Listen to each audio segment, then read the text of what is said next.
বাহালুল পাগলার কথা শুনে মহিলা বাদশার স্ত্রী মুস্কি মুস্কি হেসে দিয়ে বলে, শুকরিয়া, আলহামদুলিল্লাহ। মনে অনেক আবেদা সলেহা ছিলেন মাসুদ ভাইয়ের আমার, বাপজিরা আমার, খুব লক্ষ্য করে শুনবেন। না দেখে 1 পয়সা দিয়ে জান্নাতের ঘর ক্রয় করলো। বাদশা ডেকে বলে, স্ত্রী, বাহালুল পাগলা, তুমিও পাগলি। যা হইছে হইছে স্বামী, এটা নিয়ে ঘষা মাজা করার দরকার নাই, চলেন বাড়িতে যাই। বাড়িতে চলে গেছে। এশারের নামাজ আদায় করে বাদশা ঘুমিয়ে গেছে। ঘুমের মাঝে স্বপ্নে দেখে বাদশা ইন্তেকাল করছে। ইন্তেকাল করার পর হাসরের মহাসৎ কায়েম হয়ে গেছে, বিচার সম্পূর্ণ হয়ে গেছে। এইবার তাকায় দেখে জান্নাতের বারান্দা দিয়া বাদশা ঘুরতেছে। তাকায় দেখে সুন্দর এক প্রাসাদ, খুব সুন্দর দেখা যায়।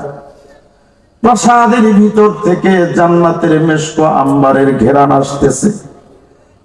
প্রাসাদের 2 পাশে 2 প্রহরী দাঁড়িয়ে আছে।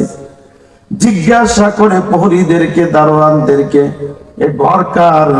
বলে, এই ঘর গতকাল আসরের নামাজের পরে এক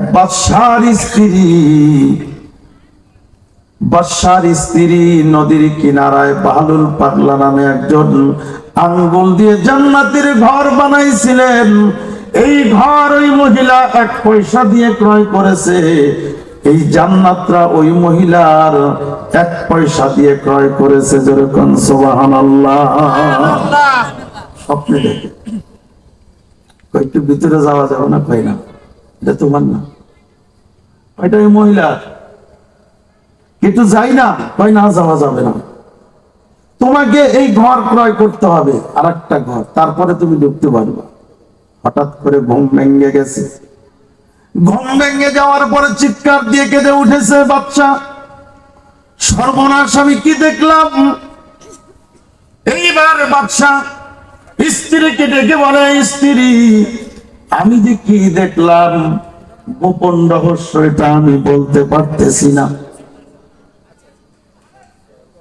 ভাইরা আমার, বাপজিরা আমার, প্রধান বক্তা এসে পড়ছে। নারায়ে তাকবীর, এটা আস্তে কর, নারায়ে তাকবীর, নারায়ে তাকবীর। প্রধান বক্তার আগমন। মুফতি রাকিবুল ইসলাম মাহমুদি সাহেব বন্যাকান্দির পক্ষ থেকে, বন্যাকান্দির পক্ষ থেকে, উল্লাপাড়ার পক্ষ থেকে নারায়ে তাকবীর। কথা কি বুঝতে পারতেছেন আমি কি বলতেছি বাবা? এইবার বাহালুল পাগলা এর রহস্য বলতে পারে না।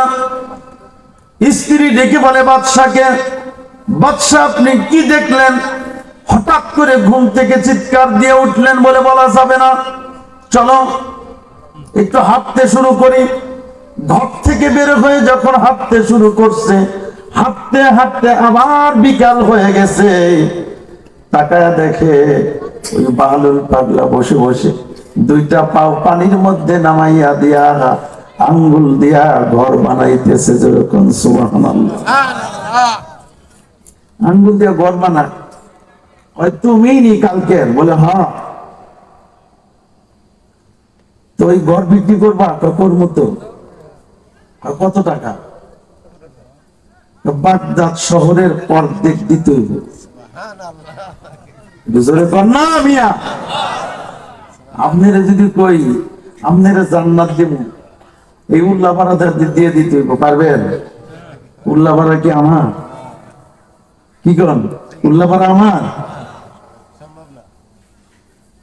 বাদশা থরথর করে কাঁপতেছে, সর্বনাশ, কি করলাম? বাদশা ডেকে বলে, বাহালুল পাগলা, 1 পয়সা দিয়ে তোমার কাছ থেকে আমার স্ত্রী এ ঘর কিনে নিয়েছে, আমি 1 পয়সা দিতে চাই বলে হবে না।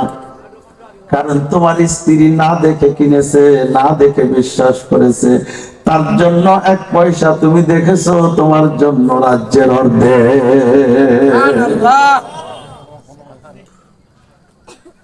না দেখে 10,000 টাকা দিছেন,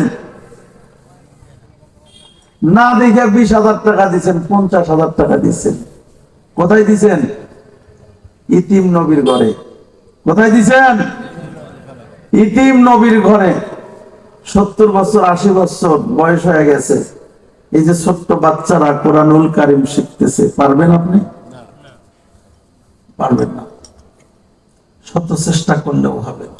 কামতের দিন, মুসিবতের দিনে, যেদিন মাথার আদাত উপরে সূর্য থাকবে, সূর্যের তাপে মাটি তামা হয়ে যাবে, বেঈমান কাফের বেনামাজিদের মাথার মজক গলে গলে নাক কান দিয়ে পড়তে থাকবে। বাজান আবার ওই কঠিন মহাশরে আল্লাহ তাআলা 1 শ্রেণীর মানুষকে অন্ধ বানায়া উঠাবে। জিজ্ঞাসা করবে, মালিক, দুনিয়াতে আমাদের দৃষ্টি ছিল, আমরা সবকিছু দেখতাম, আপনার না দেখে আপনার ইবাদত করেছি, বন্দেগী করেছি, দাসত্ব করেছি, এখন আপনাকে দেখেছি কিন্তু আপনার চেহারা দেখি না, আমরা অন্ধ হয়ে গেছি, আমাদেরকে কেন অন্ধ বানালেন?